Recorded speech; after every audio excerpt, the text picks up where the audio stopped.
Welcome back students to the video lecture series. I am Adil Mansoori from Civil Engineering Department of LJ Institute of Engineering and Technology. And today we are going to start with the next topic, that is the methods of disposal. Before starting this today's topic, let me recall some of the things that I taught in the last lecture.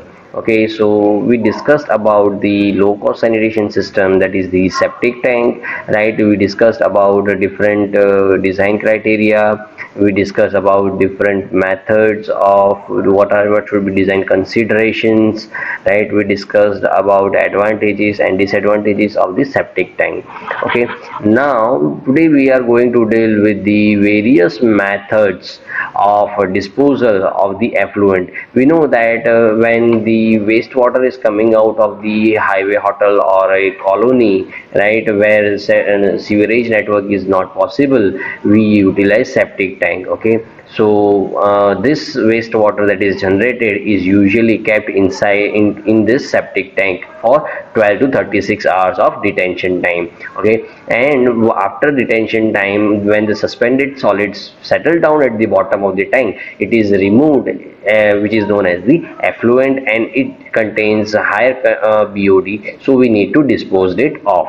Okay, so there are three methods of disposal of the septic tank of the effluent. Okay, so the first method is known as the soil absorption technique. Okay, in this method, whatever the effluent is coming out of the septic tank is sprinkled, right, or it's spread over the soil or the land. Okay, so that what will happen is, whatever the effluent is there, because of the porosity of the soil, it will absorb it. The water will be seeping through the different layers of the soil. Okay, so this method is known as soil absorption technique. Then the second method is known as the biological filters, and the third method is known as flow anaerobic filters. Today we are going to learn only about this first method, which is known as the soil absorption technique. Okay, so let us start.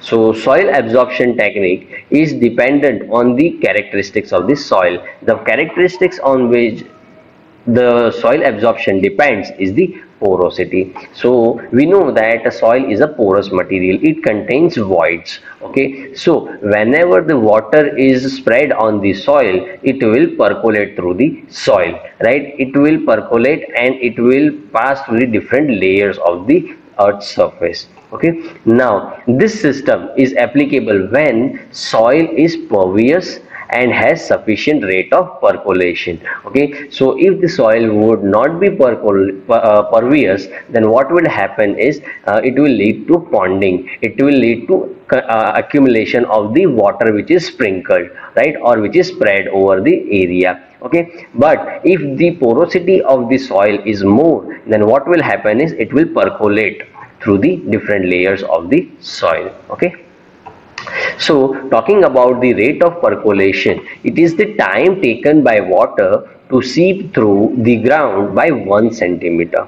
Okay, so here it is written 1 centimeter through the ground. So if you sprinkle water on the surface of the ground, okay, and if the water seep through the soil or the layer by 1 centimeter, okay, and whatever the time is taken to cover that 1 centimeter of distance inside the earth's surface is known as the rate of percolation.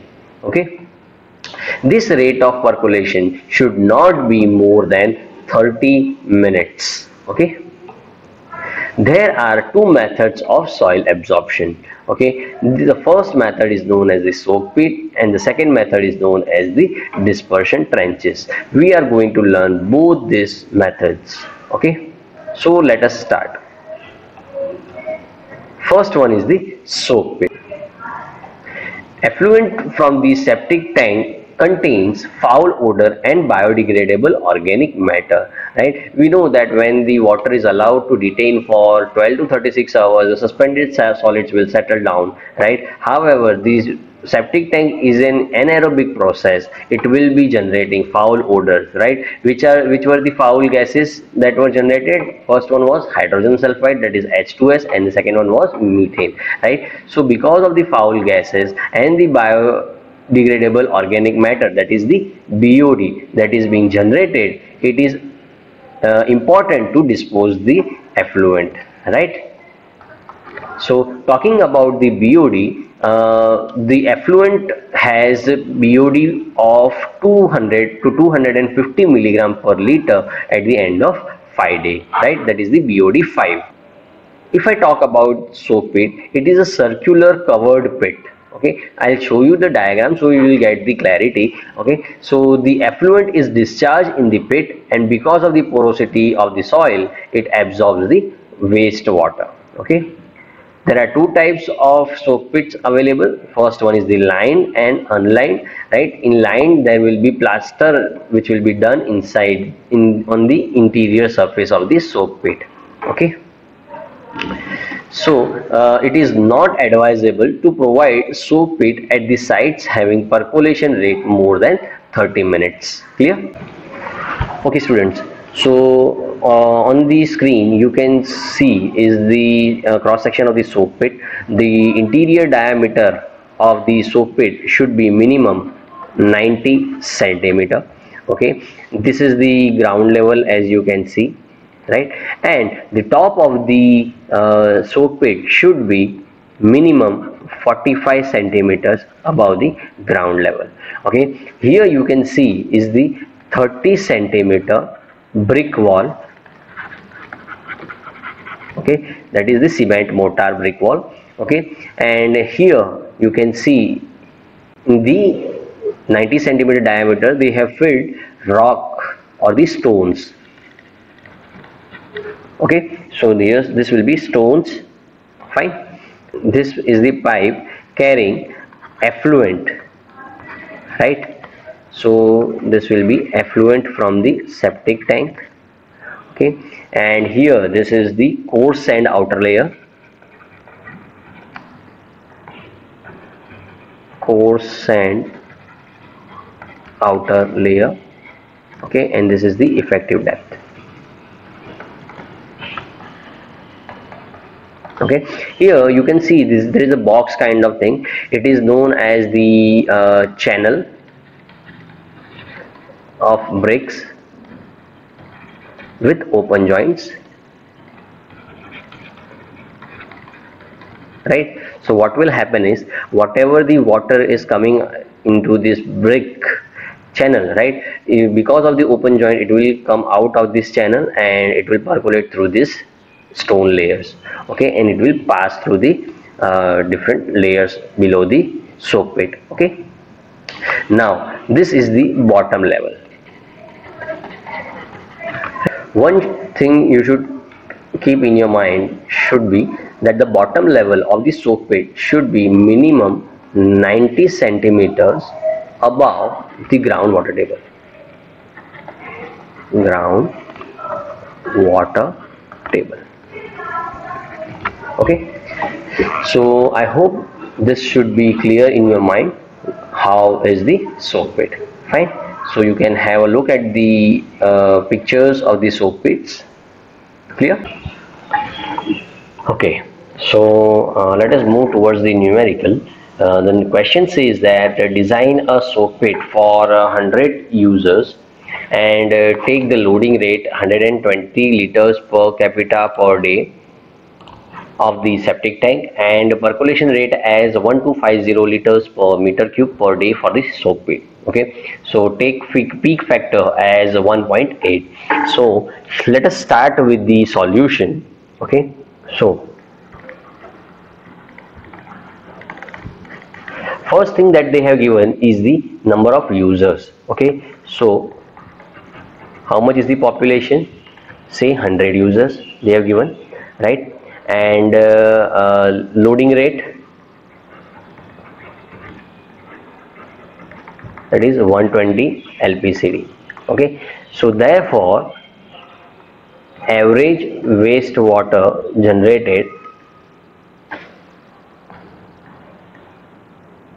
average wastewater generated will be equals to 100 into 120 LPCD, right? So this will be 12,000 liters per day.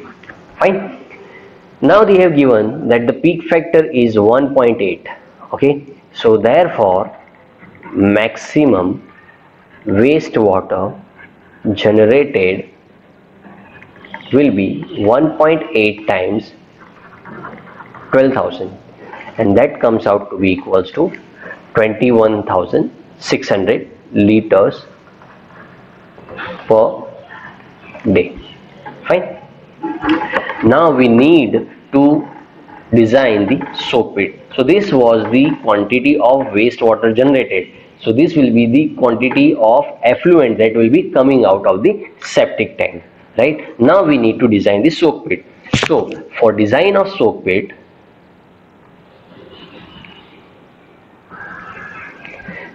they have given percolation rate. Percolation rate they have given as 1250 liter per meter cube per day. Fine. And what we have found out is maximum wastewater generated, right, in liters per day. So for finding out the volume of soak pit, right, that will be equals to wastewater generated, right, divided by percolation rate. Fine. So wastewater generated is 21,600 divided by percolation rate is 1250. So this comes out to be equals to 17.28 meter cube, right? Now you have found out the volume. How much is the volume of the soak pit? That is 17.28. Volume is 17.28 meter cube. Now since they haven't given any depth, right, we can assume depth of soak pit equals to 2 meter. Therefore area of soak pit will be equals to 17.28 divided by 2, and this comes out to be equals to 8.64 meter square, right? Therefore we know that area is equals to pi by 4d square, right? Therefore 8.64 equals to pi by 4 into d square. Therefore d will be equals to 3.31 meter. Therefore provide d equals to 3.5 meters, say, right, approximately, taking round of figure, 3.5 meter. Fine.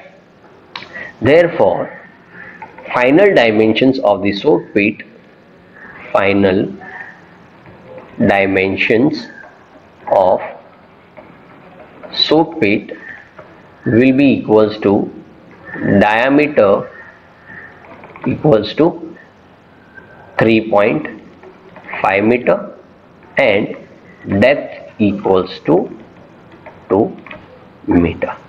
Fine. So this is how soak pit is designed. So let us recapitulate, right? They had given 100 users and wastewater generated was 120 liters per capita per day, right? So total wastewater generated 12,000 liters, and they had given peak factor as 1.8, so maximum will be 21,600 liters. Okay, percolation rate they had given was 1250, right? So volume of soak pit will be wastewater generated by percolation rate, and the volume came out to be 17.28 meter cube, right? And by dividing the assumed depth of 2 meter, we got area 8.64, and from that we got diameter as 3.31, and we just took the round off of about of 3.5 meters, right? So final dimensions will be diameter equals to 3.5 meter and depth equals to 2 meter. Clear? So we are going to talk about the second method, that is the dispersion trenches. Okay, so let us start with the dispersion trenches. So unlike a soak pit, the effluent that is coming out of the septic tank is first transferred to a masonry chamber in case of dispersion trenches. Okay, if more than one masonry chambers are present, then the effluent is transferred to the different masonry chambers with the help of non-porous pipelines. But if only one masonry chamber is present, then what happens is that the effluent is transferred to dispersion trenches with the help of porous pipelines, right? That is the perforated pipelines. Fine. So dispersion trenches may be adopted in those areas where the standard percolation rate is usually less than 60 minutes. Okay. So the standard percolation rate is the rate of percolation determined by excavating a hole up to the depth of the trench and measuring fall in the level of water by 1 centimeter and the time taken for the fall, right? So the test hole diameter is usually 10 to 30 centimeters. Okay, and the minimum absorption area of the trenches can be calculated on the basis of maximum allowable effluent discharge Q. Okay, so let us have a look at those formulas. The value of Q can be computed by the following formula, that is Q equals to 130 under root of T, where small q is the maximum rate of effluent applied in liters per day per meter square of the area, and T is usually the standard percolation rate, okay, in minutes, of course. According to IS 2470 part 2 1985, there is another formula for determining the maximum discharge, and which is given by capital Q equals to 204 under root of T, where Q is equals to the maximum rate of effluent applied in liter per meter square per day, and T is standard percolation rate in minutes. Okay, so from the above two formulas we can find out the area of trench if we know the maximum rate of effluent applied to the trench. Okay, so you can see here that this is a particular house, okay, and this is the, say, washroom or WC, and this is the kitchen, right? So this is the drain pipe, right? So drain pipe will lead to the septic tank. Okay, so this is the septic tank, right? And here this is the non-porous pipe or non-perforated pipe, right? So whatever the wastewater is generated from WC or kitchen is transferred to the septic tank, and from septic tank to here, which is a masonry chamber,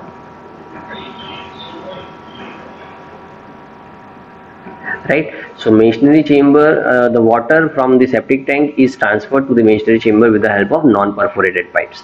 Okay, and from this masonry chamber it is transferred to the distribution trenches. You can see over here, right? This is the perforated pipes,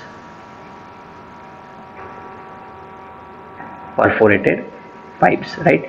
So for 1, 2 and 3, and 4 are the perforated pipes. Okay, so distribution trenches are there, right?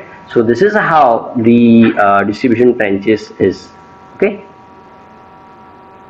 Okay, so let us have a look at some of the dimensions of the distribution trenches. Okay, so first thing that is over here will be the effluent from the septic tank. Effluent from septic tank. Agree? Right? Here, this is the masonry chamber.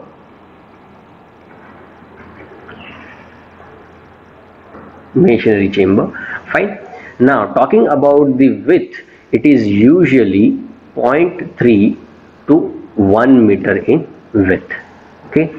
Talking about depth, it is usually 0.5 to 1 meter in depth. Okay, and the two trenches should be at an approximate distance of 2 meters. Okay, and the maximum length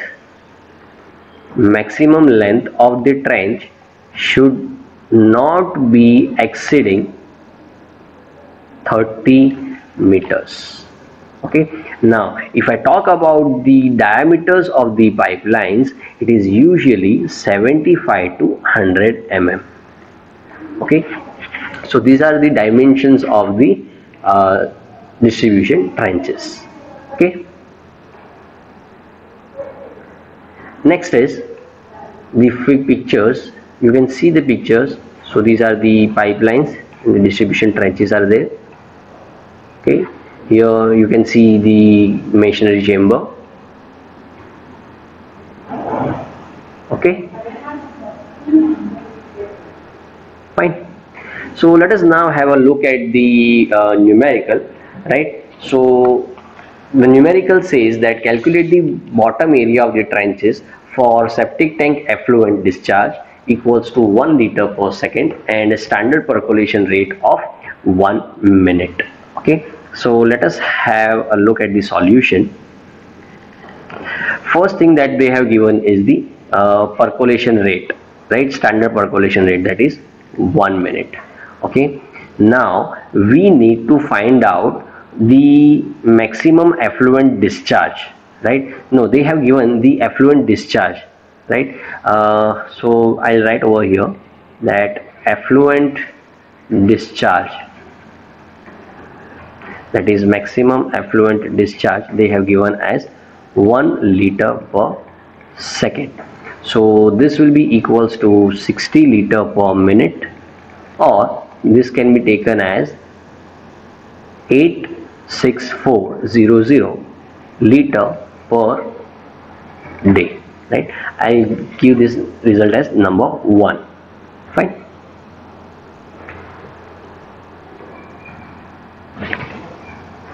Okay, now second thing that we have to know in order to find out the area is the effluent discharge rate, right? Effluent discharge rate.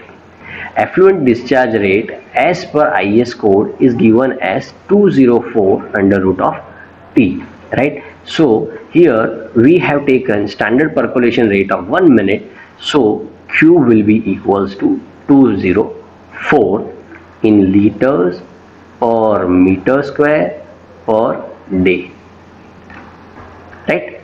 Now in order to find out the area, of trench, maximum area required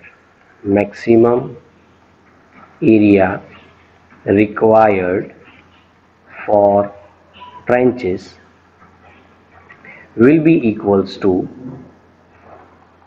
maximum discharge of effluent upon effluent discharge rate. Okay, so what is the maximum discharge of the effluent that we have found out? So let us see over here. Maximum discharge of effluent is 86400. right? So that will be equals to 86400, and effluent discharge rate we found out from the formula, that was 204.